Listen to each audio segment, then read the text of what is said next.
company started about 20 years ago. Our owner and CEO, Dick Sarnes, is a biomedical engineer. He actually had another company before this one. He is one of the creators of one of the first heart-lung machines in the world.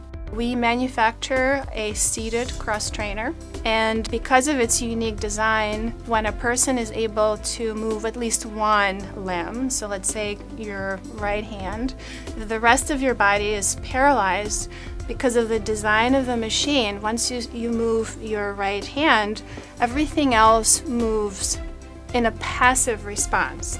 You have to understand it's not just a physical transformation, it's everything about that person changes in that one moment. So we get to bring those moments to people now around the world, not just in the US. The biggest challenge that we face on a daily basis entering new markets is the mindset that people have in other parts of the world that exercise is not necessarily how we think of it. We now kind of almost intuitively accept the idea that exercise is a critical aspect of the well-being of every person. Young, old, healthy, disabled, whoever you are, you need to have exercise in your life. There are many people around the world who really have not embraced this idea yet.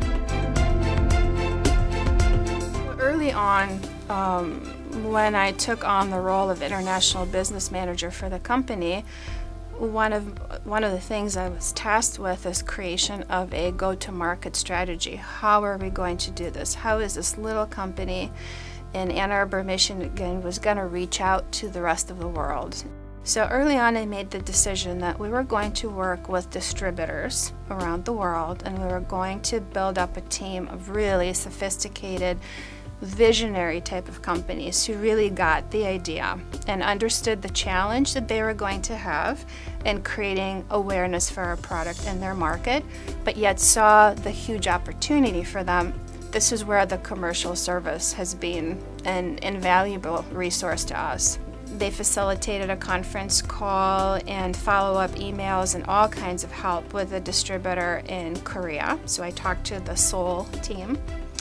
Beijing, China, on IP issues and other things with finding a distributor, checking somebody out. So I've tapped into their capability to have the local team check out the distributor, vet them for me and say, yeah, these guys, you know, they're whatever weirdness you're getting from them, that's actually how people interact in that part of the world. We are now in 25 countries, which is pretty good. Our international business is now about 15% of our revenue. So if we didn't have that, that would hurt. You know, it's a significant portion of our business and growing. So it's not just, you know, this is 3.5 to 4 years. We've just started. So that's 15% from almost nothing. So what's going to happen in the next 3 or 4 or 5 years? You can imagine with that kind of momentum, that's becoming a greater and bigger portion of our business every year.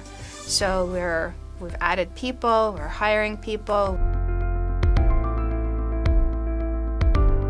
Being a global company is giving us a competitive advantage over other companies who are not necessarily present internationally, because sometimes in some parts of the world, you know, they are maybe leading in a certain area and a certain technology. Some of the stuff that's going on there is a precursor to a trend that will eventually come to the US.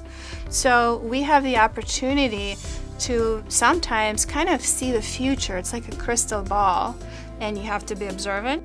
When I was a child living in the former Soviet Union, at the time we were definitely enemies with the US, and I was living in an environment where we weren't allowed to access information about the US and the rest of the world. And I was thinking about how proud I am to represent American companies, and I do feel a little bit like an ambassador when I travel to different parts of the world. People do love Americans. I gotta tell you, how many times have I been introduced as the lady from America? Many, many times, in many languages, and it's because it opens doors. People do love Americans. Whatever the governments are doing, whatever disagreements happen at that level, people are fascinated by Americans just the way I was as a kid.